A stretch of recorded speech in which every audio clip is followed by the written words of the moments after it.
The morning mist hung low over the Nebraska cornfields like a shroud, carrying with it the scent of rich earth and the promise of another harvest. But this wasn't just any morning in Lancaster County, this was the morning that would change everything for the Henderson brothers. The sound of gravel crunching under worn boots echoed across the farmyard as Jake Henderson, 29 years old with calloused hands and his grandfather's steady gaze, walked toward the old red barn that had stood sentinel over these 640 acres for nearly half a century. Inside that barn lay more than just farming equipment, it held the accumulated wisdom of 3 generations, tools that had weathered the Dust Bowl, survived the Great Depression, and built a legacy that most men could only dream of. But legacy, as Jake was about to discover, means different things to different people. Even brothers. The telegram had arrived 3 days earlier, its stark black letters delivering news that everyone knew was coming but nobody wanted to face. Grandpa Henderson passed peacefully in his sleep. Funeral arrangements pending. Both boys inherit equally. Jake had read those words a dozen times, each reading making the reality sink deeper into his bones. His grandfather, the man who had taught him that a tool maintained with respect would serve you faithfully for decades, was gone. And now, the farm that had been in the Henderson family since 1923 belonged to him and his younger brother Tommy. But as Jake pushed open the heavy barn doors that morning, breathing in the familiar smell of motor oil, leather, and honest work, he couldn't shake the feeling that inheriting something and truly understanding its value were 2 entirely different things. The early sunlight streamed through the dusty windows, illuminating his grandfather's workshop like a cathedral of practical knowledge. Every tool had its place, every piece of equipment told a story, and every corner held memories of lessons learned through sweat and determination. Have you ever inherited something that meant more to you than money could measure? Something that carried the weight of family history and the promise of future generations? That's exactly what Jake felt as he ran his weathered hand along the fender of his grandfather's pride and joy, a 1952 Farmel H tractor that still purred like a contented cat after 26 years of faithful service. The red paint had faded to a warm rust color in places, and the seat showed the wear patterns of countless hours in the field, but every mechanical component had been maintained with the kind of religious devotion that modern farmers had forgotten.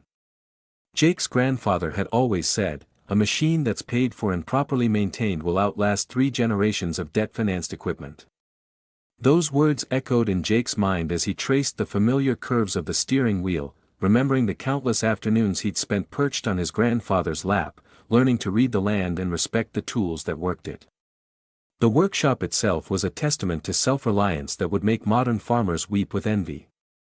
Hand tools hung in perfect order on pegboard walls, each outline traced in black marker so every wrench, screwdriver, and specialty tool had its designated home. A massive workbench, scarred by decades of use but solid as bedrock, dominated the center of the space. Shelves lined with coffee cans full of sorted bolts, nuts, and washers created a hardware store that never closed and never charged interest. But it wasn't just the tools that made this place special, it was the knowledge they represented. Jake's grandfather had been what folks in Lancaster County called a complete farmer, a man who could diagnose engine problems by sound, weld broken implements back to life, and coax another season's work out of equipment that city mechanics would have condemned years earlier. He'd taught Jake that true wealth wasn't measured in the newness of your equipment, but in your ability to keep working when others were forced to stop. As Jake explored the workshop that morning, cataloging the inheritance that would shape his future, he discovered treasures that most people would dismiss as junk. A complete set of tractor repair manuals dating back to the 1940s, their pages yellowed but their information timeless.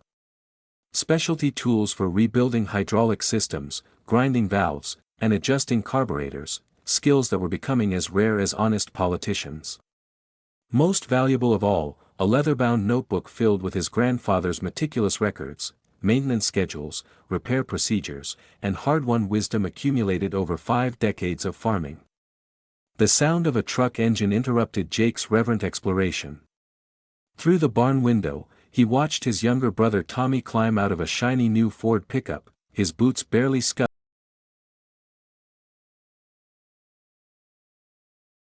Then in the field.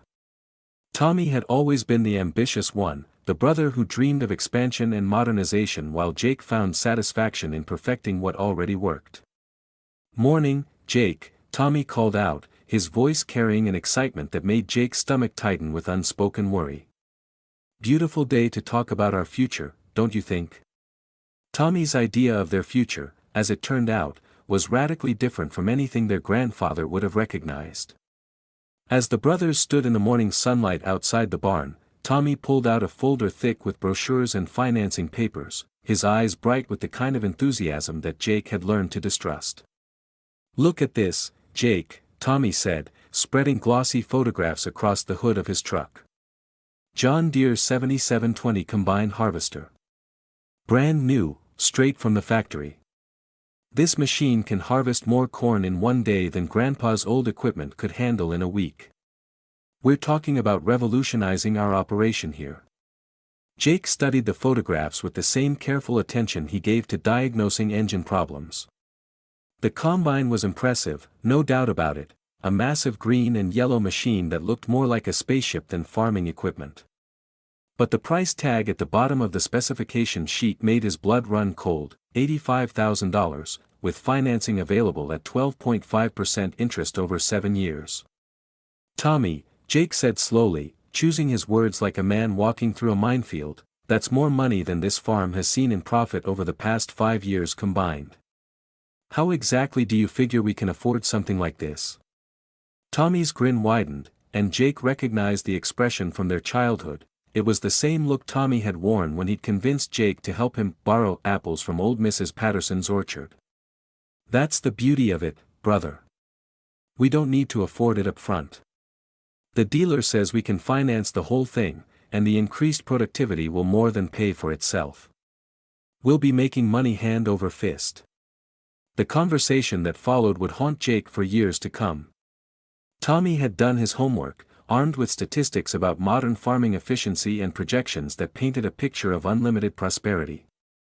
He talked about neighbors who had modernized their operations and were now the envy of the county, about the shame of working with antique equipment while everyone else moved into the future. "Jake, we can't farm 640 acres with Grandpa's old farmel and a bunch of hand tools," Tommy argued, his voice taking on the persuasive tone that had gotten them both into trouble more times than Jake cared to remember. "This is 1978, not 1952. We need to think big if we want to succeed." But Jake had learned something from his grandfather that Tommy had apparently missed, the difference between thinking big and borrowing big. "What happens if we have a bad year?" Jake asked.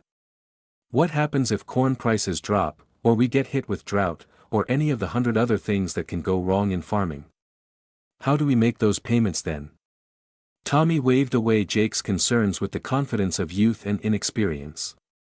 "That's old-fashioned thinking, Jake. Modern farming is about managing risk through technology and efficiency. Besides, the dealer says they've never had a customer default on one of these loans. The machines practically pay for themselves." As the morning wore on, the brothers' discussion grew more heated. Tommy had already spoken with the bank, had the loan pre-approved, and needed only Jake's signature as co-owner of the farm to move forward.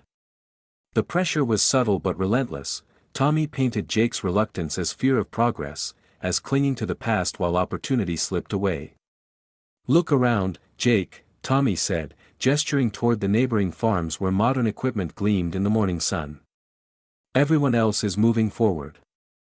Are we going to be the only ones left behind, struggling with equipment that belongs in a museum?" Jake felt the weight of decision pressing down on him like a physical force. Part of him could see the appeal of Tommy's vision, the pride of owning the newest, most efficient equipment, the respect that came with being seen as a progressive farmer. But another part of him, the part that had absorbed his grandfather's lessons like soil absorbs rain, whispered warnings about the dangers of debt and the false promise of easy money. The turning point came when Tommy pulled out the financing agreement and spread it across the truck hood like a treasure map. "All we need is both signatures, Jake. 50-50 partners, just like Grandpa wanted. We'll be the Henderson Brothers farming operation, and this combine will be our ticket to the big leagues."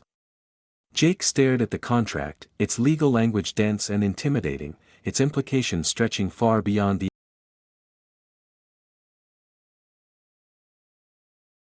about tools that had served faithfully for decades without requiring monthly payments. He thought about the leather-bound notebook full of wisdom earned through experience, not borrowed from banks. "I need time to think about this, Tommy," Jake said finally. "This is a big decision, and I don't want to rush into something we might regret." Tommy's face darkened with frustration. "Time to think." "Jake, this is a limited-time offer. The dealer says if we don't move on this by Friday, the financing terms might change. We could lose this opportunity forever." But Jake had learned another lesson from his grandfather: any deal that couldn't wait for careful consideration probably wasn't a deal worth making. "Then I guess we'll have to take that risk," he said, folding the contract and handing it back to Tommy. "I'm not signing anything today." The silence that followed was heavy with unspoken accusations and disappointed dreams. Tommy gathered his papers with sharp, angry movements, his earlier enthusiasm curdling into resentment. "Fine," he said, his voice tight with controlled emotion. "But don't blame me when we're still struggling with antique equipment while everyone else is getting rich." As Tommy drove away in a cloud of dust and wounded pride, Jake stood alone in the farmyard, surrounded by the tools and wisdom of 3 generations. The morning that had started with such promise now felt heavy with the weight of family division and uncertain futures. But deep in his heart, Jake knew he had made the right choice. His grandfather's voice seemed to whisper on the Nebraska wind, "Son, the only thing worse than being poor is being poor and in debt." The next few days passed in a blur of funeral preparations and family obligations, but the tension between the brothers hung over everything like storm clouds on the horizon. At the funeral, neighbors and family friends shared stories of the old man's wisdom, his generosity, and his reputation as someone who could fix anything and never owed anybody a dime. But Jake noticed that Tommy seemed distracted, checking his watch and whispering with the John Deere dealer who had somehow managed to attend the service. The reading of the will confirmed what everyone already knew: the farm was to be divided equally between the 2 brothers, with the understanding that they would work together to maintain the family legacy. But as Jake listened to the lawyer's formal language, he couldn't help wondering if his grandfather had anticipated how differently his grandsons would interpret that legacy.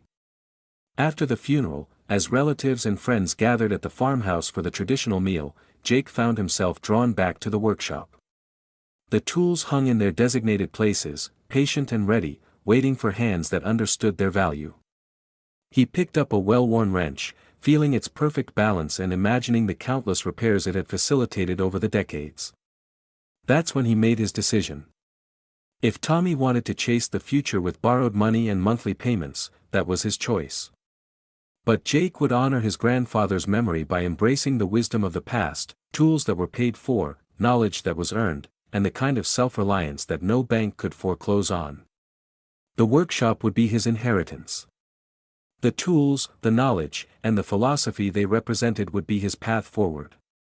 And if that made him old-fashioned in Tommy's eyes, so be it. Jake had learned that being old-fashioned was just another way of saying you understood the difference between what was valuable and what was merely expensive. As the sun set over the Nebraska cornfields that evening, painting the sky in shades of gold and crimson, Jake made a silent promise to his grandfather's memory. He would prove that the old ways still worked, that wisdom trumped technology, and that a man with the right tools and the knowledge to use them could prosper without owing his soul to the bank. Little did he know that within 5 years, that promise would be tested in ways he couldn't imagine, and the choice he made that day would determine not just his own future, but the fate of the Henderson family farm itself. Tommy, meanwhile, was already making plans of his own. The John Deere dealer had assured him that individual financing was possible, even without Jake's signature, as long as Tommy could put up his half of the farm as collateral. The combine would be his, the future would be his, and when Jake saw the profits rolling in, he'd realize his mistake. But in farming, as in life, the future has a way of surprising even the most confident planners. And sometimes, the old ways survive not because they're stubborn, but because they're wise. The stage was set for a test that would prove which brother truly understood their grandfather's legacy. The question wasn't who would succeed, it was who would still be farming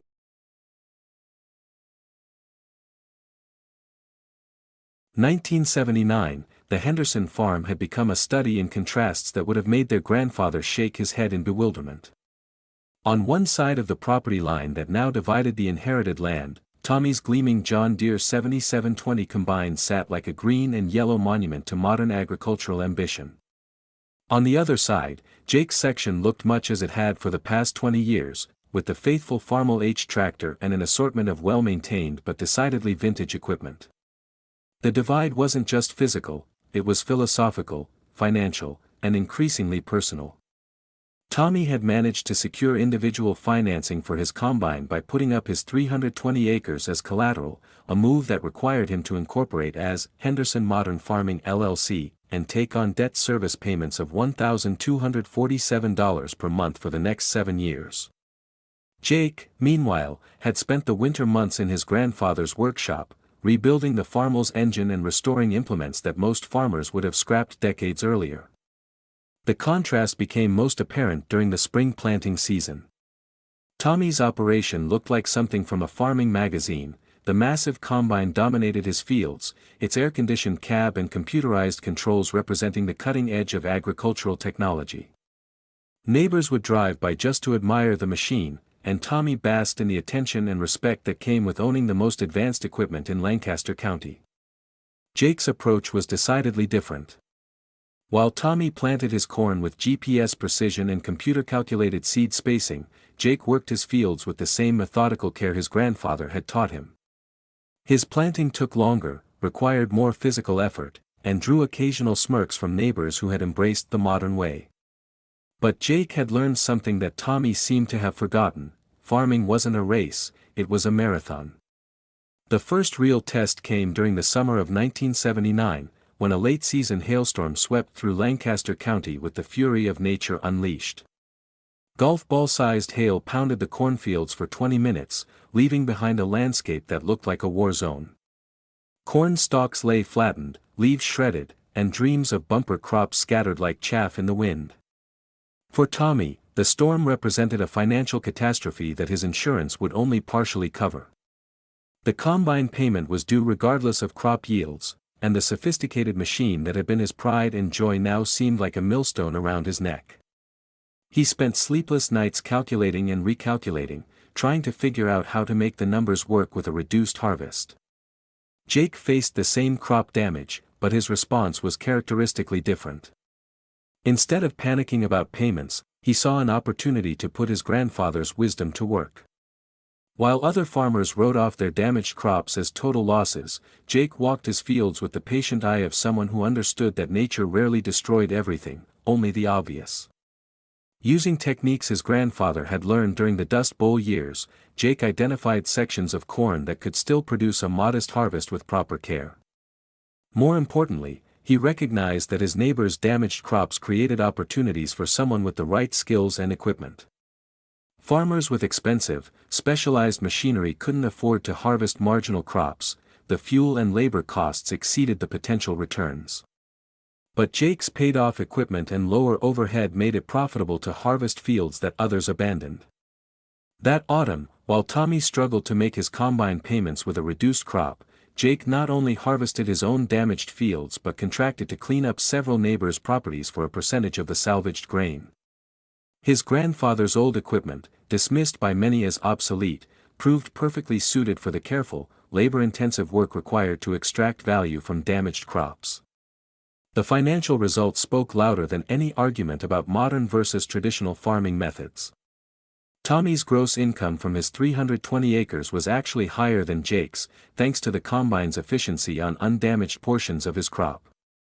But after deducting loan payments, insurance, fuel costs for the massive machine, and maintenance expenses, Tommy's net profit was less than half of what Jake earned from his supposedly inferior operation. More telling was what happened when Tommy's combine broke down during the critical harvest window. A hydraulic failure that would have been a minor inconvenience for Jake's simpler equipment became a major crisis for Tommy. The nearest John Deere service center was 40 miles away, the specialized parts had to be ordered from the factory, and the repair bill came to $3,200, money that Tommy didn't have after the hail-damaged crop year.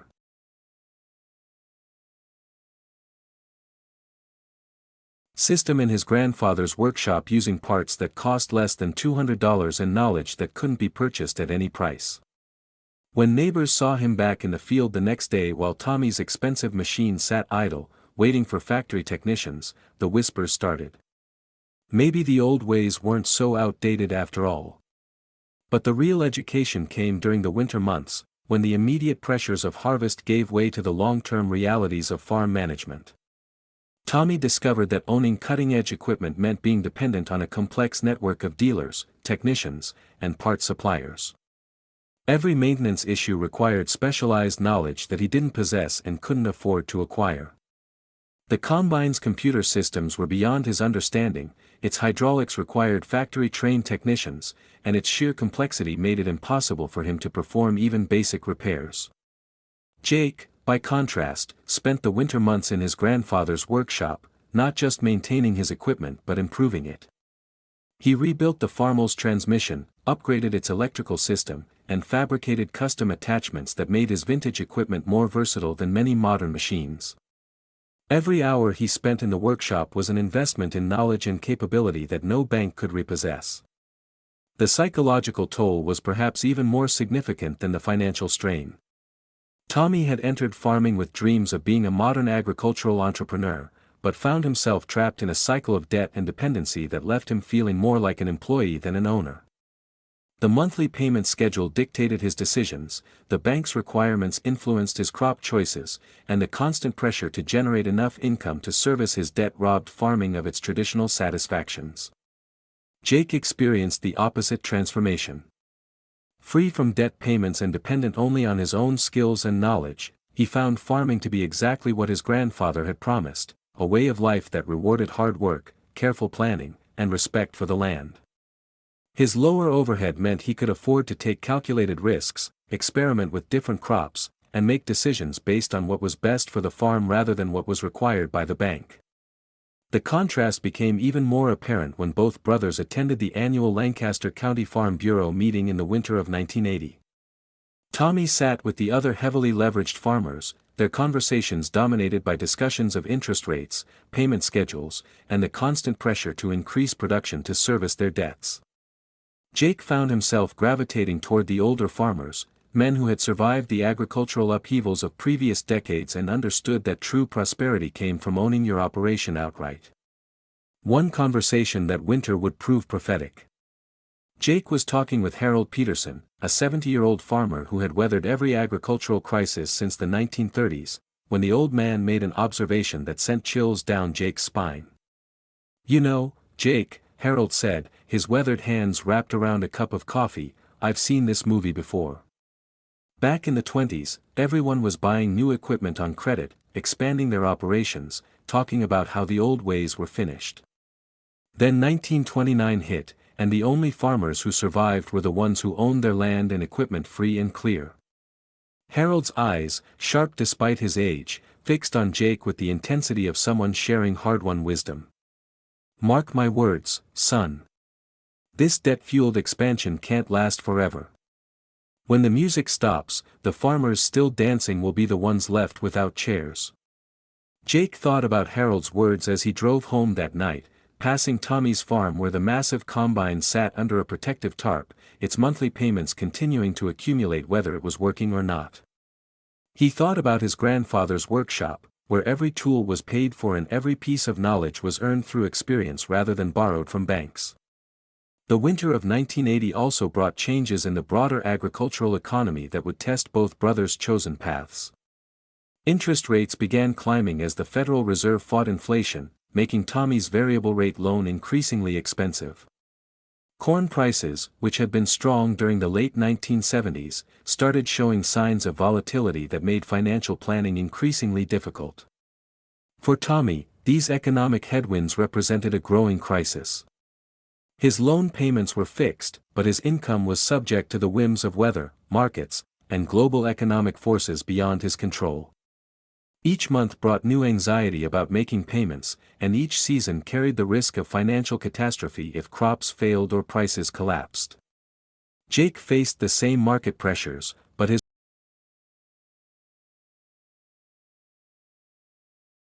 to worry about, he could afford to hold grain when prices were low, waiting for better markets. His lower overhead meant he could remain profitable even when his neighbors were struggling to break even. Most importantly, his grandfather's workshop gave him the ability to generate income through custom work and equipment repair when farming alone wasn't enough. As 1980 turned into 1981, the differences between the brothers' situations became increasingly apparent to everyone in Lancaster County. Tommy's farm looked more impressive from the road, with its modern equipment and efficient operations. But Jake's farm was generating more actual profit, providing more financial security, and offering a quality of life that didn't depend on the monthly approval of bank loan officers.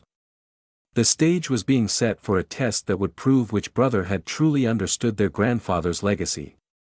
Economic storm clouds were gathering on the horizon, and when they finally broke, only one approach to farming would prove sustainable. The question wasn't whether the storm would come, it was whether the Henderson brothers would be ready when it arrived. Tommy's confidence remained high as he planned for the 1981 growing season, convinced that one good crop year would solve all his financial problems. Jake, meanwhile, continued the patient work of building a farming operation that could weather any storm, guided by the timeless wisdom that his grandfather had left him in that workshop full of paid-off tools and hard-earned knowledge. Neither brother could have predicted just how severe the coming test would be, or how dramatically it would reshape not just their own lives, but the entire landscape of American agriculture. The year 1981 dawned with promise that would prove as false as a mirage in the desert. Across the Midwest, farmers like Tommy Henderson were making plans based on optimism and credit, while farmers like Jake were quietly preparing for uncertainties they could feel in their bones but couldn't yet name. The Henderson brothers had no way of knowing that they were about to witness the beginning of the worst agricultural crisis since the Great Depression, a crisis that would test every assumption about modern farming and prove the prophetic wisdom of their grandfather's simple philosophy. Tommy started the year with renewed confidence, having survived the hail damage of 1979 and managed to keep current on his combine payments through 1980. The John Deere dealer had been encouraging, suggesting that Tommy consider expanding his operation with additional equipment financing. "You've proven you can handle the payments," the dealer had said, and the tax advantages of equipment depreciation make expansion almost mandatory for successful farmers. The logic seemed sound to Tommy's ambitious mind. His 320 acres were generating enough income to service the combine debt, barely, but additional acreage would spread the fixed costs over more production, improving his profit margins. The dealer had financing available for a new tractor and planter combination that would allow Tommy to farm additional rented ground, potentially doubling his operation's size. Jake watched his brother's expansion plans with the growing unease of someone who had learned to read warning signs that others ignored. The workshop wisdom his grandfather had passed down included an understanding of economic cycles that went beyond simple profit and loss calculations. "Son," his grandfather had often said, "farming is like poker, it's not about the hand you're holding, it's about knowing when to fold." The signs that worried Jake were subtle but unmistakable to someone trained to notice them.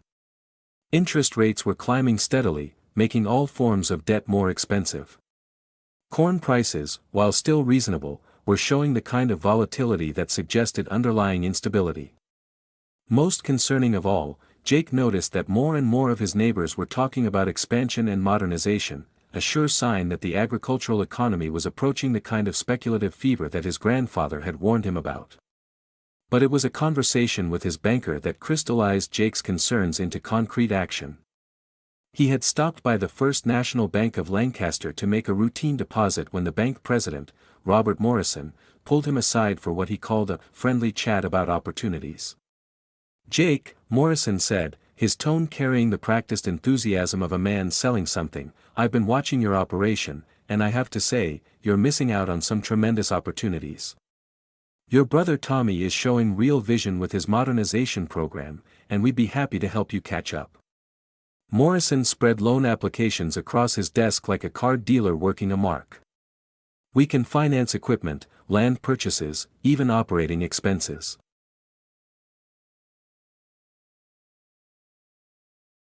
You could easily qualify for a $250,000 line of credit. Think about what you could accomplish with that kind of capital." Jake studied the papers with the same careful attention he gave to diagnosing mechanical problems, but what he saw made his stomach tighten with alarm. The interest rates were variable, starting at 14% but subject to adjustment based on market conditions. The collateral requirements would put his entire inheritance at risk, and the payment schedules assumed continuous growth in both crop yields and commodity prices. "Mr. Morrison," Jake said slowly, "what happens if interest rates go higher than 14%?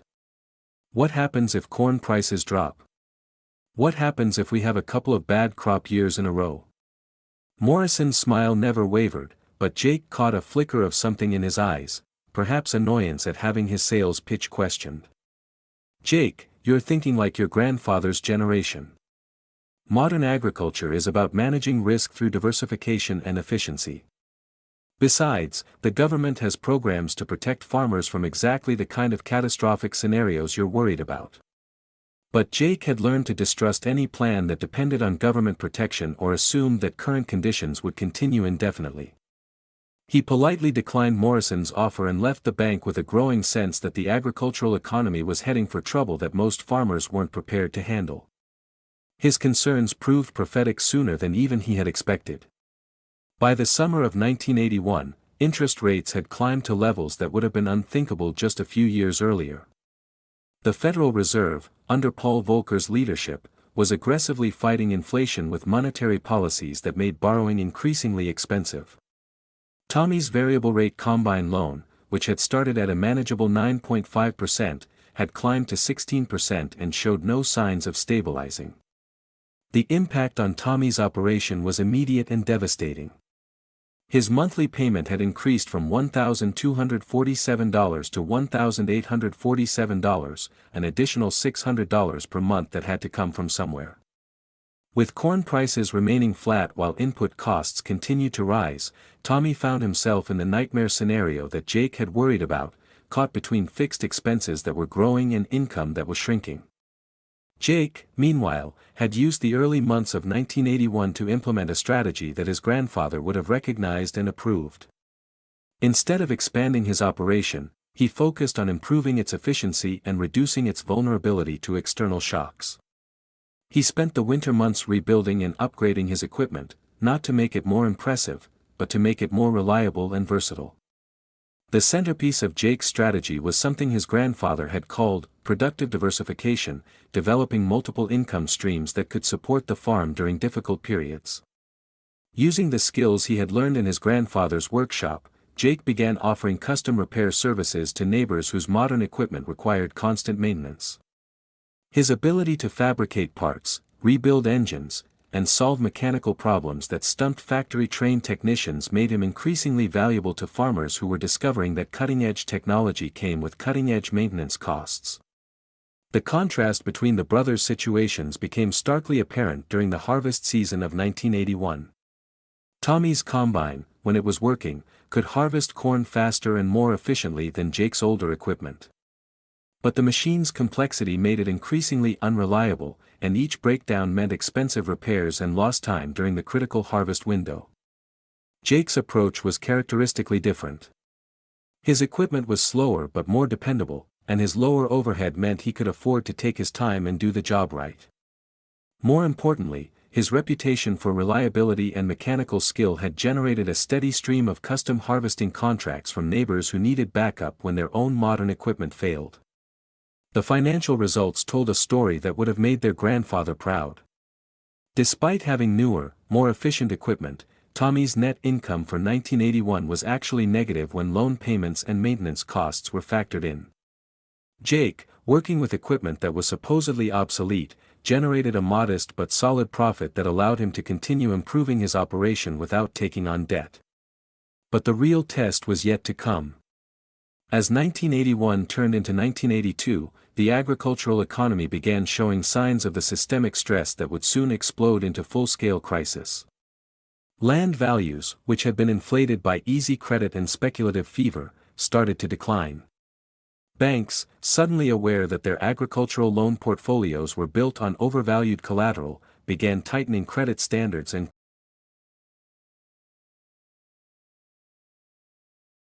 in a vicious cycle that was becoming all too common across the Midwest.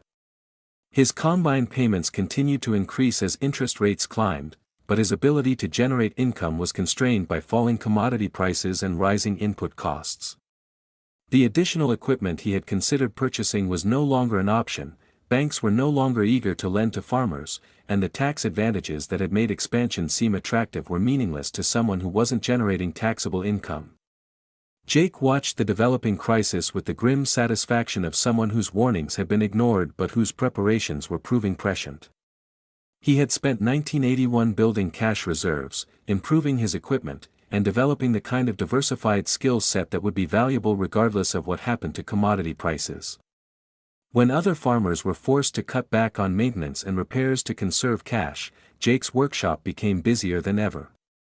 The winter of 1982 brought news that sent shockwaves through the agricultural community. Several major farm equipment manufacturers were reporting significant losses, and rumors circulated about banks that were quietly writing off millions of dollars in agricultural loans. The expansion and modernization that had seemed so promising just a few years earlier was revealing itself as a debt-fueled bubble that was finally beginning to burst. For Tommy, the news was personally devastating. His bank, First National of Lancaster, was among those reassessing their agricultural loan portfolio, and Tommy received a letter that made his blood run cold. The bank was requiring additional collateral for his combine loan, citing declining land values and increased risk in the agricultural sector. If he couldn't provide the additional security within 60 days, the bank would begin foreclosure proceedings.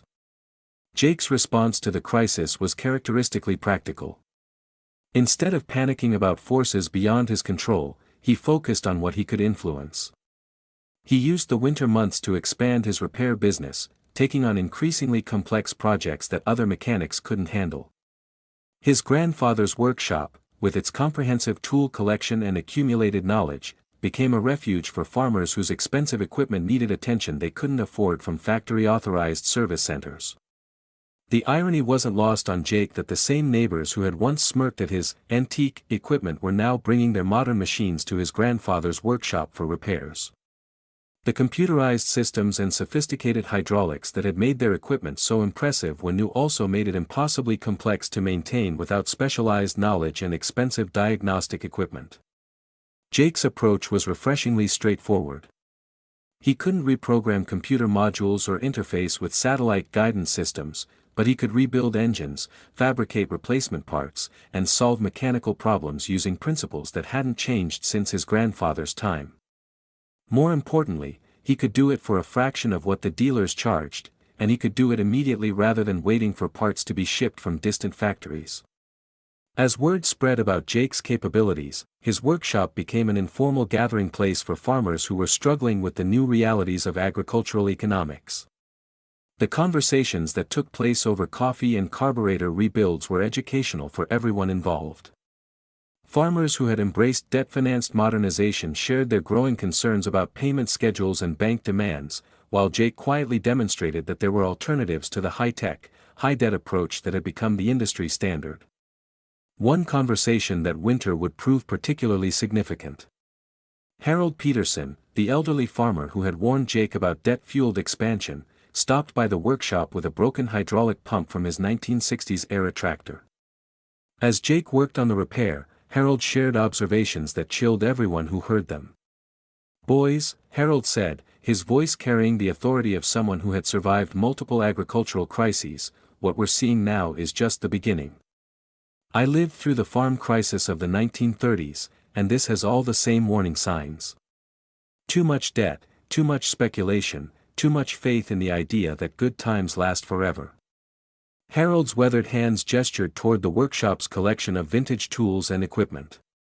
"Your grandfather understood something that this generation forgot: farming is a business that requires patience, not leverage. The farmers who survive what's coming will be the ones who own their operations outright and have the skills to maintain them independently." As if to underscore Harold's point, news arrived that week that Tommy's situation had taken another.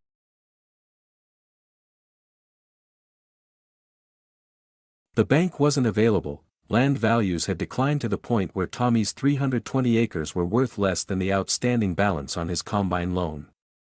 The bank had begun foreclosure proceedings, and Tommy had 30 days to either pay off the loan in full or surrender the equipment. Jake felt no satisfaction in his brother's predicament, only sadness at seeing the family farm divided by different philosophies about debt and modernization. He offered to help Tommy financially, but the amounts involved were beyond what Jake's modest operation could support. The combine loan had grown to nearly $70,000 with accumulated interest and penalties, an amount that represented several years of Jake's total farm income. The crisis that had been building for months finally came to a head in the spring of 1983, when Tommy was forced to make a choice that would haunt him for the rest of his life. He could either declare bankruptcy and lose everything, or he could sell his half of the family farm to pay off the combine loan and start over with nothing. Tommy chose to sell, a decision that broke his heart but seemed like the only way to avoid complete financial ruin. The 320 acres that had been in the Henderson family for 60 years were sold to a corporate farming operation for enough money to satisfy the bank and leave Tommy with a small amount of cash to start over somewhere else. Jake watched his brother pack his belongings with the heavy heart of someone who had seen a tragedy unfold exactly as predicted but had been powerless to prevent it. Tommy's dreams of modern, efficient farming had led him down a path that ended with the loss of everything their grandfather had worked to build. As Tommy's truck disappeared down the gravel road for the last time, Jake stood in his grandfather's workshop, surrounded by tools that had outlasted 3 generations of economic upheaval. The lesson was clear to anyone willing to see it: true security came not from having the newest equipment or the biggest operation, but from owning what you had and knowing how to maintain it yourself. The agricultural crisis of the 1980s was just beginning, and it would claim thousands of family farms across the Midwest. But Jake Henderson, armed with his grandfather's tools and wisdom, was prepared to weather whatever storms lay ahead. The question now was whether the lessons learned in Lancaster County would be remembered by future generations, or whether each new generation would have to learn them again through their own painful experience. The spring of 1983 arrived like a funeral procession across the Nebraska landscape, carrying with it the bitter scent of foreclosure notices and the hollow sound of auction hammers falling on dreams that had turned to dust. The agricultural crisis that had been building for 2 years finally exploded into full view, transforming the Midwest into a graveyard of family farms that had survived the Great Depression only to succumb to the false promises of debt-financed modernization. Jake Henderson stood in his grandfather's workshop on a cold March morning, reading the newspaper accounts of farm failures with the grim recognition of someone who had seen the storm coming but had been powerless to warn everyone in its path. The statistics were staggering. Farm bankruptcies had increased by 300% over the previous year, land values had collapsed by an average of 40%, and agricultural banks were failing at a rate not seen since the 1930s. But statistics couldn't capture the human cost of the crisis that was unfolding across Lancaster County and beyond. These weren't just numbers on a balance sheet, they were neighbors, friends, and fellow farmers whose dreams of prosperity had been shattered by the cruel mathematics of compound interest and declining commodity prices. The Henderson farm, now reduced to Jake's 320 acres after Tommy's forced sale, had become an island of stability in a sea of chaos. While other farmers struggled with impossible debt loads and equipment they couldn't afford to maintain, Jake's operation continued to function with the steady reliability of his grandfather's old farmel tractor. The workshop that had once seemed like a museum of outdated technology now looked like a sanctuary of practical wisdom.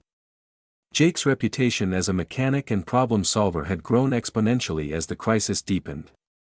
Farmers who had once dismissed his antique equipment were now desperate for someone who could keep their own machines running without the expensive factory service that they could no longer afford. The irony was bitter but undeniable. The same complexity that had made modern equipment so impressive when times were good made it impossibly expensive to maintain when times were hard.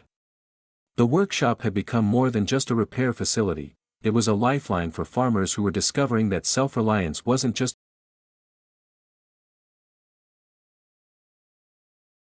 could mean the difference between keeping their farms and losing everything. Jake found himself working 16-hour days, not just repairing equipment but teaching desperate farmers how to perform basic maintenance tasks that they had previously left to dealers and service technicians. One particularly memorable morning, Jake was rebuilding a hydraulic pump for a neighbor's planter when he heard the familiar sound of a truck pulling into his farmyard. But this wasn't the confident rumble of a successful farmer's vehicle, it was the hesitant, uncertain sound of someone who wasn't sure they belonged there anymore. The man who walked into Jake's workshop was barely recognizable as the ambitious young farmer who had been the envy of the county just 2 years earlier. Bill Morrison, son of the bank president who had tried to convince Jake to expand his operation, looked like he had aged a decade in the past 6 months. His clothes were clean but worn, his boots were scuffed from actual work rather than just for show, and his eyes carried the hollow look of someone who had learned the difference between confidence and arrogance the hard way. "Jake," Bill said, his voice carrying none of the swagger that had once characterized his speech, "I need your help, and I'm not too proud to ask for it anymore." Bill's story was a microcosm of the larger tragedy unfolding across the agricultural heartland.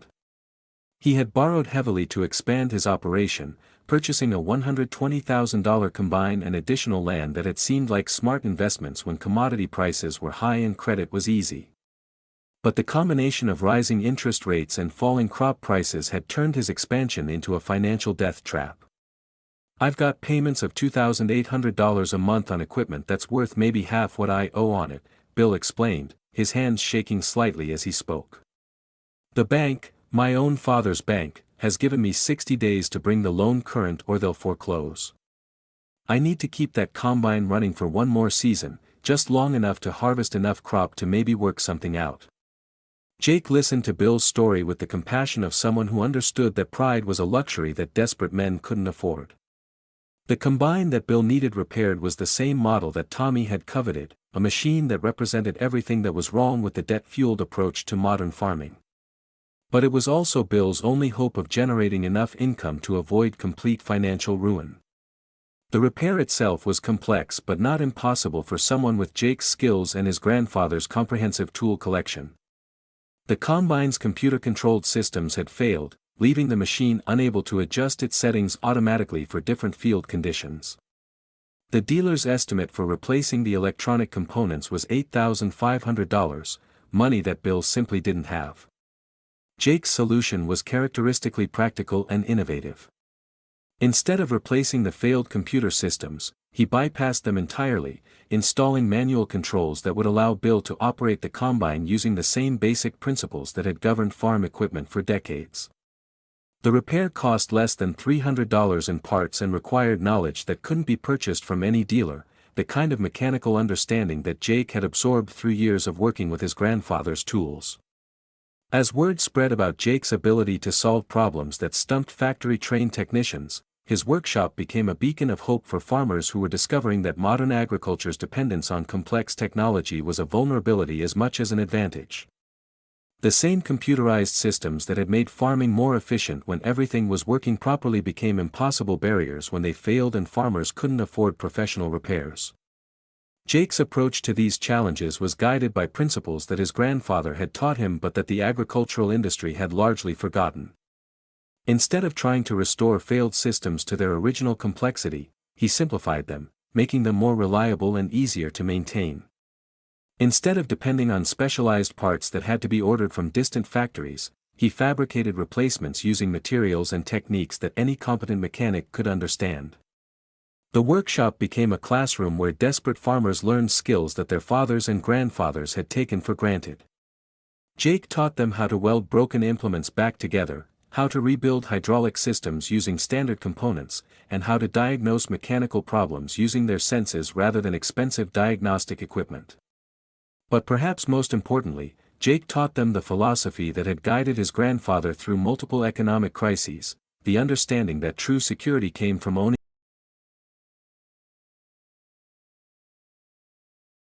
technology or the biggest line of credit. The lessons being learned in Jake's workshop were spreading throughout Lancaster County and beyond, carried by farmers who had discovered that the old ways weren't obsolete, they were essential. Men who had once competed to own the newest, most impressive equipment were now sharing knowledge about how to keep older machines running, how to fabricate replacement parts, and how to maintain their operations without depending on expensive outside services. The transformation wasn't just mechanical, it was cultural. The agricultural community was rediscovering values that had been overshadowed by the pursuit of efficiency and modernization, self-reliance, mutual assistance, and the understanding that sustainable farming required patience and wisdom rather than leverage and ambition. Jake found himself at the center of this transformation, not because he had sought leadership but because he had remained faithful to principles that others had abandoned.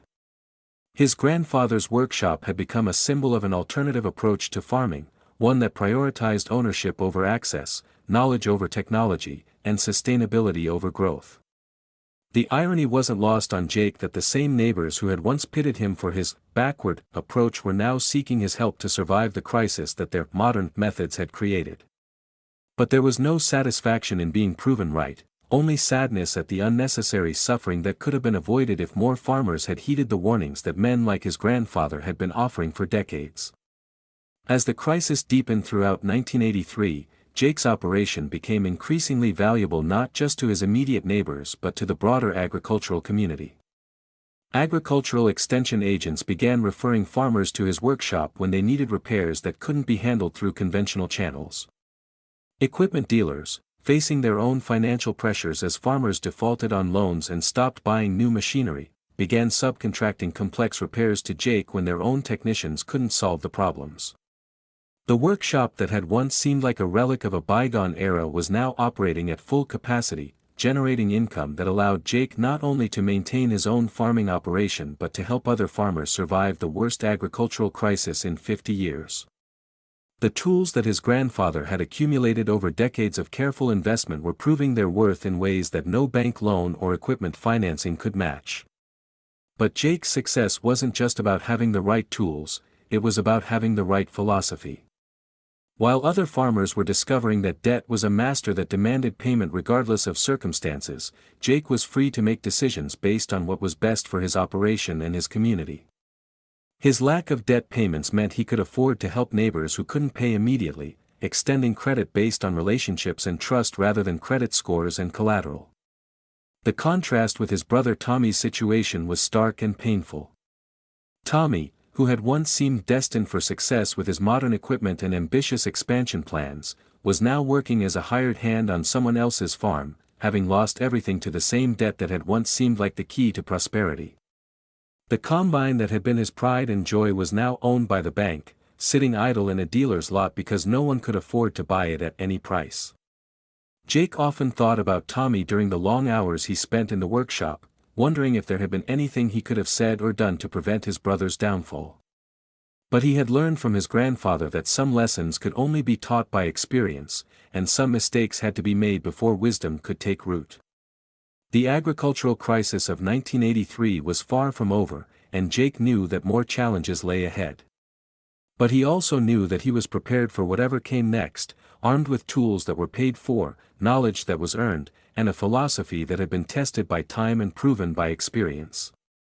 The workshop that his grandfather had built was more than just a collection of tools, it was a repository of wisdom that could guide farmers through any crisis, as long as they were willing to learn from the past instead of betting everything on an uncertain future. As Jake worked late into the night, repairing equipment for farmers who had nowhere else to turn, he could almost hear his grandfather's voice whispering approval on the Nebraska wind. The old man's legacy wasn't just surviving, it was thriving, proving that some truths were indeed timeless and that the best technology was often the simplest technology, maintained by skilled hands and guided by a wise heart. The autumn of 1983 painted the Nebraska landscape in shades of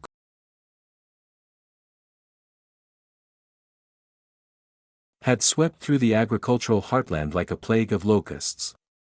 By October, the farm crisis had claimed nearly 30% of the family operations in Lancaster County, leaving behind a patchwork of abandoned farmsteads and fields that would soon be absorbed by corporate agricultural operations or left to return to prairie grass. Jake Henderson stood in his grandfather's workshop on a crisp October morning, surrounded by the tools and wisdom that had not only survived the crisis but had become more valuable with each passing month. The workshop had evolved into something his grandfather could never have imagined, a combination repair facility, teaching center, and informal counseling service for farmers who were struggling to rebuild their lives from the wreckage of their dreams. The transformation of Jake's operation over the past year had been remarkable. What had started as a simple farming operation supplemented by occasional repair work had become a diversified enterprise that generated income from multiple sources: custom farming for neighbors who had lost their equipment, repair services for machines that dealers couldn't or wouldn't fix, and fabrication of replacement parts for equipment that manufacturers no longer supported. But perhaps most importantly, Jake had become a teacher and mentor for a new generation of farmers who were learning that survival required more than just access to credit and modern equipment. The workshop had become a classroom where young farmers learned skills that agricultural colleges no longer taught: how to rebuild engines using basic tools, how to fabricate replacement parts from raw materials, and how to diagnose mechanical problems using experience and intuition rather than computer diagnostics. The success of Jake's approach hadn't gone unnoticed by the broader agricultural community. Agricultural extension agents from the University of Nebraska had begun referring farmers to his workshop, not just for repairs but for education in what they were calling sustainable farming practices. Equipment manufacturers, facing declining sales and increasing warranty claims, had started consulting with Jake about how to design machinery that farmers could actually maintain themselves. Most significantly, Jake had been invited to speak at the annual Nebraska Farm Bureau Convention, where his presentation on self-reliant farming in uncertain times had drawn standing ovations from farmers who were hungry for alternatives to the debt-dependent model that had failed so spectacularly. The irony of Jake's newfound prominence wasn't lost on him. For years, he had been dismissed as old-fashioned, stubborn, and unwilling to embrace progress. Now, the same qualities that had made him seem backward were being recognized as wisdom, and the workshop that had been seen as a museum was being hailed as a model for the future of American agriculture. But Jake's success came with a heavy price: the knowledge that it had been built on the failures of his neighbors and the loss of his brother's dreams. Every farmer who brought broken equipment to his workshop represented a family that was struggling to survive, and every repair he completed was a reminder of how different things might have been if more farmers had heeded the warnings about debt and dependency. The most painful reminder came on a gray November morning when Jake heard the familiar sound of a truck pulling into his farmyard. But this time, the vehicle that stopped outside his workshop was a battered pickup truck that he recognized all too well. It was Tommy's old Ford, now showing the wear and neglect of someone who could no longer afford proper maintenance.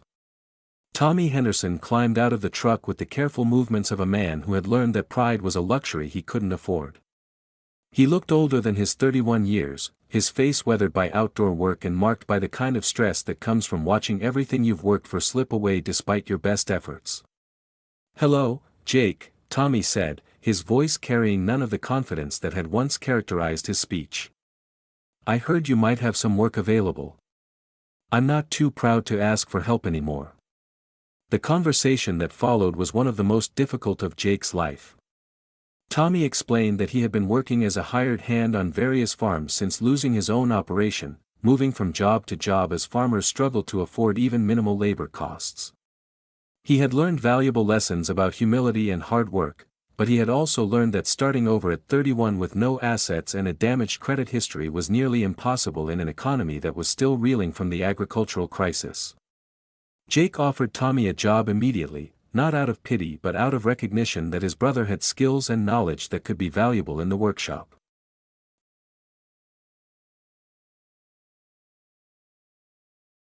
Had learned about debt and financial management, made him uniquely qualified to help other farmers who were struggling with similar challenges. The reunion of the Henderson brothers in their grandfather's workshop was emotional for both men, but it was also symbolic of the broader transformation that was taking place in American agriculture. The crisis had forced farmers to rediscover values and practices that had been abandoned in the rush to modernize: cooperation instead of competition, sustainability instead of growth, and wisdom instead of ambition. Tommy's return to the family farm also marked the beginning of a new chapter in the workshop's evolution. His experience with modern equipment complemented Jake's knowledge of traditional methods, creating a unique combination of old and new that proved invaluable to farmers who were trying to maintain complex machinery without access to expensive dealer services.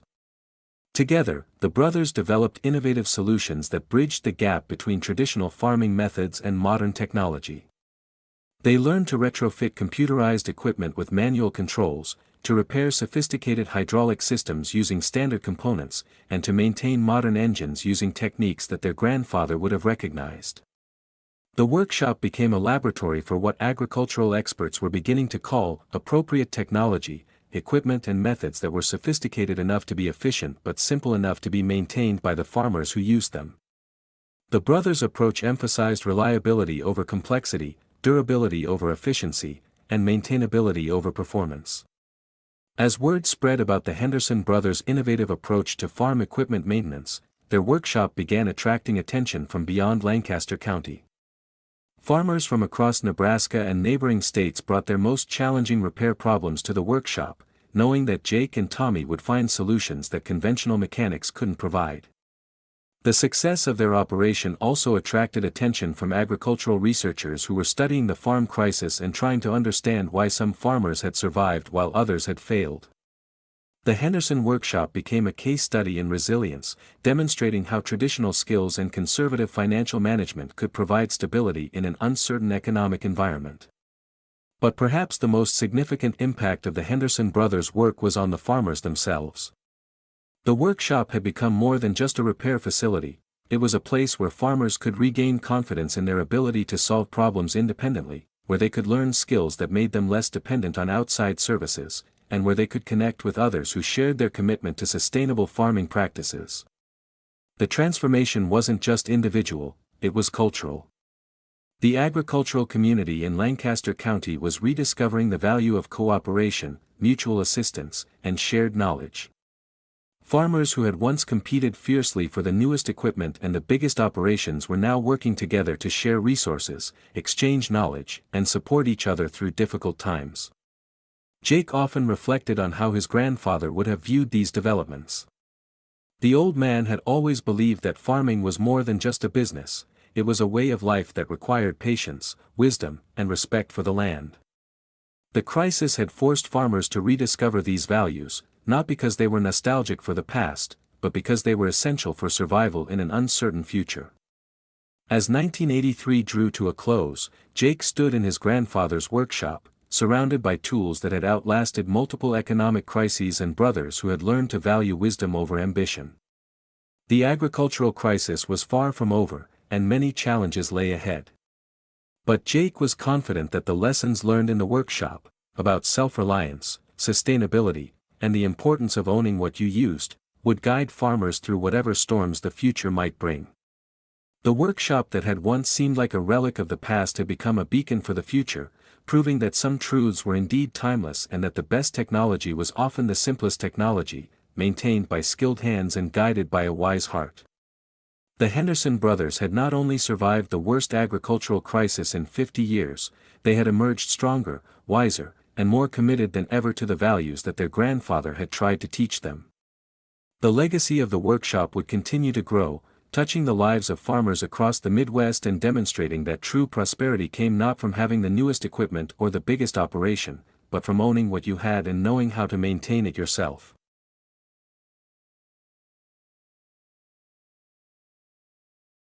Wisdom of the workshop offered hope that some things, like good tools, hard work, and family bonds, would always endure.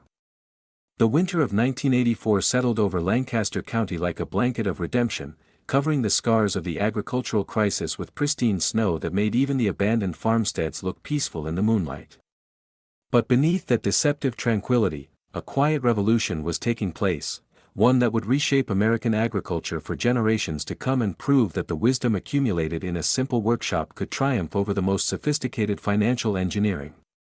Jake Henderson stood in his grandfather's workshop on New Year's morning, watching the sunrise paint the snow-covered fields in shades of gold and pink. The workshop had been transformed over the past year from a simple repair facility into something that agricultural historians would later recognize as the birthplace of a movement, a return to the fundamental principles that had sustained American farming through previous crises and would sustain it through future challenges. The numbers told a story that would have made his grandfather proud.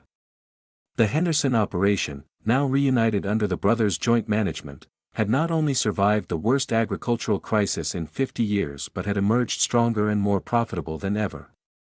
Their diversified approach, combining traditional farming with equipment repair, custom services, and farmer education, had generated enough income to purchase additional land from neighbors who were forced to sell. But the real measure of their success wasn't financial, it was the transformation they had helped bring about in the broader agricultural community. The workshop had become the center of a network of farmers who were rediscovering the value of self-reliance, cooperation, and sustainable practices. These farmers were proving that there was an alternative to the debt-dependent, technology-driven model that had failed so spectacularly during the crisis. The movement that had started in the Henderson workshop was spreading across the Midwest like ripples from a stone dropped in still water. Farmers who had learned to repair their own equipment were teaching others. Communities that had been devastated by farm failures were rebuilding around principles of cooperation and mutual assistance. Agricultural colleges were beginning to offer courses in traditional farming skills that had been abandoned in the rush to modernize. Tommy's transformation had been perhaps the most remarkable aspect of the entire story. The ambitious young farmer who had once dismissed his grandfather's tools as obsolete had become one of the most effective teachers of traditional farming skills in the region. His experience with both modern equipment and financial failure gave him unique credibility with farmers who were struggling to find alternatives to the failed model of debt-financed expansion. "You know, Jake," Tommy said one morning as they worked together rebuilding a neighbor's tractor engine, "I used to think Grandpa was holding us back with all his talk about paid-off equipment and self-reliance. Now I realize he was trying to save us from exactly what happened to me."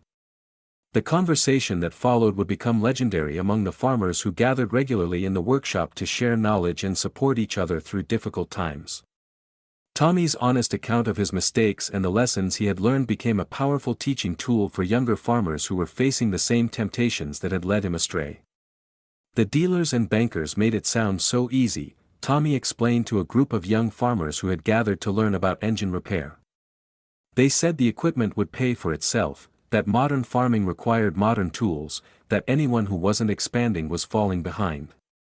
But they never talked about what happened when the payments came due and the crops didn't cooperate." Tommy's story resonated with farmers across the region because it was their story too, or the story they had narrowly avoided by making different choices. The agricultural crisis had taught harsh lessons about the difference between growth and prosperity, between having access to equipment and actually owning it, between being modern and being sustainable. The workshop had become a place where these lessons were not just discussed but demonstrated through practical application. Farmers learned to rebuild engines that manufacturers claimed were unrepairable, to fabricate parts that dealers said were no longer available, and to maintain equipment using techniques that had been proven over decades of use. But perhaps most importantly, they learned to think differently about farming itself.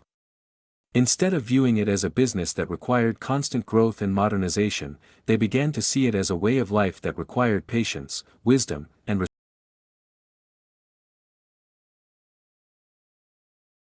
by the size of their operations or the newness of their equipment, they began to measure it by their ability to maintain their independence and pass their knowledge on to the next generation. The transformation wasn't limited to individual farmers, it was reshaping entire communities. Towns that had been devastated by farm failures were finding new life as centers of agricultural innovation and education. Equipment dealers who had survived the crisis were learning to work with farmers rather than simply selling to them, providing repair services and training rather than just pushing new sales. Banks, too, were learning new approaches to agricultural lending. The crisis had taught them that farmers with paid-off equipment and diversified operations were better credit risks than those with the newest machinery and the biggest debt loads. Loan officers who had once pushed expansion and modernization were now encouraging conservative financial management and sustainable practices. The Henderson workshop had become a model that was being studied and replicated across the agricultural heartland. Agricultural extension services were developing programs based on the brothers' approach to farmer education and equipment maintenance. Equipment manufacturers were designing machinery that farmers could actually maintain themselves, rather than requiring expensive dealer services for every problem. Most significantly, a new generation of farmers was emerging, young men and women who had learned from the crisis and were building their operations on principles of sustainability rather than growth. These farmers were choosing older, simpler equipment that they could maintain themselves, avoiding debt whenever possible, and focusing on developing the skills and knowledge that would make them truly independent. Jake often thought about his grandfather during the quiet moments in the workshop, wondering what the old man would think of the transformation that had taken place. The tools he had accumulated over decades of careful investment had become the foundation for a movement that was reshaping American agriculture. The wisdom he had tried to pass on to his grandsons had proven more valuable than any bank loan or equipment financing. The workshop itself had evolved into something that transcended its original purpose. It was part repair facility, part classroom, part community center, and part symbol of an alternative approach to farming that prioritized wisdom over ambition, sustainability over growth, and independence over dependency. As Jake worked late into the winter evenings, teaching young farmers how to rebuild hydraulic systems or fabricate replacement parts, he could feel his grandfather's presence in the workshop. The old man's spirit lived on in every tool that was properly maintained, every skill that was passed from one generation to the next, and every farmer who chose independence over debt. The agricultural crisis of the 1980s had been devastating for many farmers, but it had also been a teacher that had forced the agricultural community to rediscover fundamental truths about farming and life. The Henderson Workshop had become a place where those truths were preserved, taught, and applied to the challenges of modern agriculture. The story of the Henderson brothers and their grandfather's workshop would be told and retold for generations, becoming a legend that inspired farmers across the country to choose wisdom over ambition, sustainability over growth, and independence over dependency. It was a story that proved that some truths were indeed timeless, and that the best technology was often the simplest technology, maintained by skilled hands and guided by a wise heart. As the winter of 1984 gave way to spring, Jake stood in his grandfather's workshop, surrounded by tools that had outlasted multiple economic crises and brothers who had learned to value wisdom over ambition. The agricultural crisis was finally ending, but the lessons learned in the workshop would endure forever, guiding farmers through whatever challenges the future might bring. The workshop that had once seemed like a relic of the past had become a beacon for the future, proving that true prosperity came not from having the newest equipment or the biggest operation, but from owning what you had and knowing how to maintain it yourself. In a world that seemed increasingly complex and uncertain, the simple wisdom of the workshop offered hope that some things, like good tools, hard work, and family bonds, would always endure. The spring of 1985 arrived in Lancaster County with the promise of renewal that only those who have survived genuine hardship can truly appreciate. The agricultural crisis that had devastated the Midwest was finally loosening its grip, leaving behind a transformed landscape where the survivors had learned lessons that would guide them for the rest of their lives.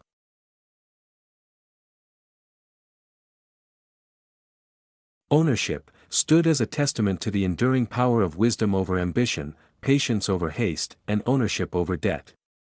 Jake Henderson walked through his grandfather's workshop on a warm May morning, marveling at how completely the space had been transformed while remaining fundamentally unchanged.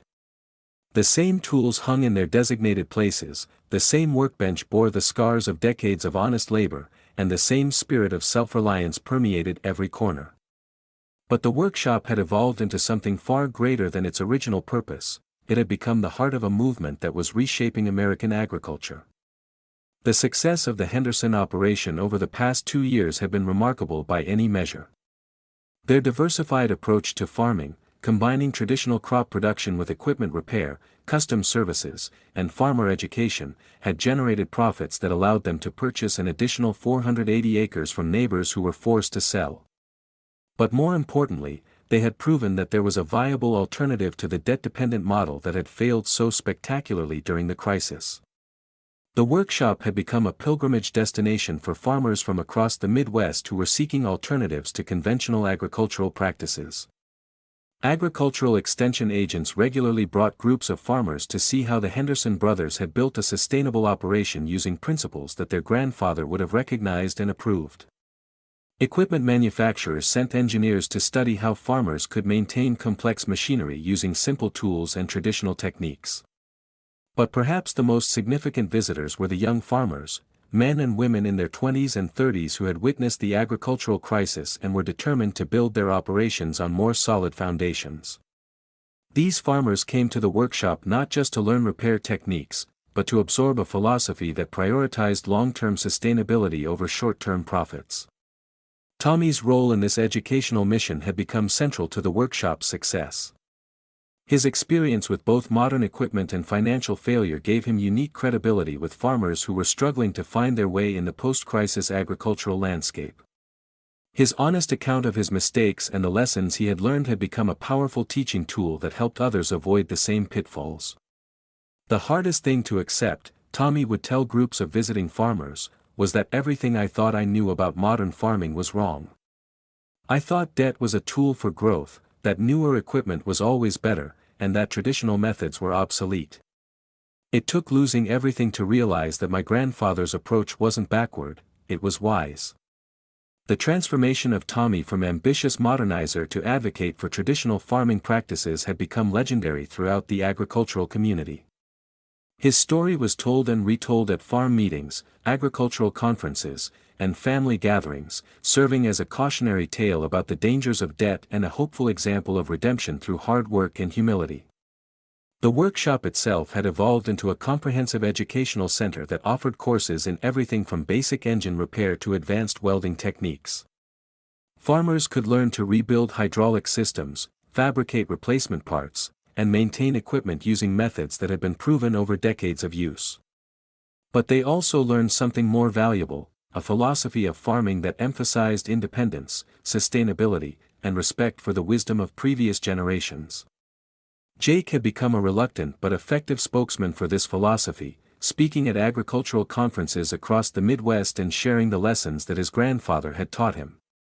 His presentations were always practical rather than theoretical, focusing on specific techniques and real-world applications rather than abstract principles. My grandfather used to say that the best tool is the one you own outright and know how to maintain, Jake would tell audiences of farmers who were hungry for alternatives to the failed model of debt-financed expansion. He was right then, and he's right now. True prosperity in farming comes not from having the newest equipment, but from having the knowledge and skills to maintain what you have. The impact of the Henderson Workshop extended far beyond Lancaster County. Agricultural colleges across the Midwest had begun offering courses in traditional farming skills that had been abandoned during the rush to modernize. Equipment manufacturers were designing machinery that farmers could actually maintain themselves, rather than requiring expensive dealer services for every problem. Banks were learning to value farmers who owned their equipment outright and had developed.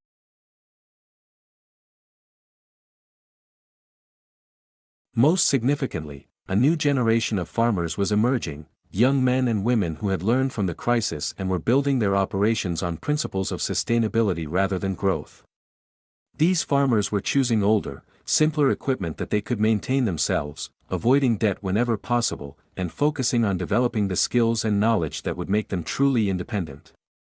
The Henderson brothers had become mentors to many of these young farmers, offering not just technical training but guidance on the philosophical and financial principles that had allowed them to survive and thrive during the crisis. The workshop had become a place where knowledge was freely shared, where experience was valued over credentials, and where the wisdom of previous generations was preserved and passed on.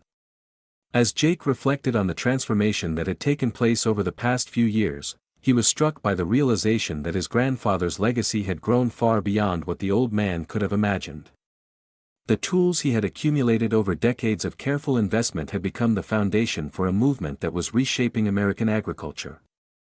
The wisdom he had tried to pass on to his grandsons had proven more valuable than any bank loan or equipment financing. The workshop had become a symbol of an alternative approach to farming that prioritized wisdom over ambition, sustainability over growth, and independence over dependency.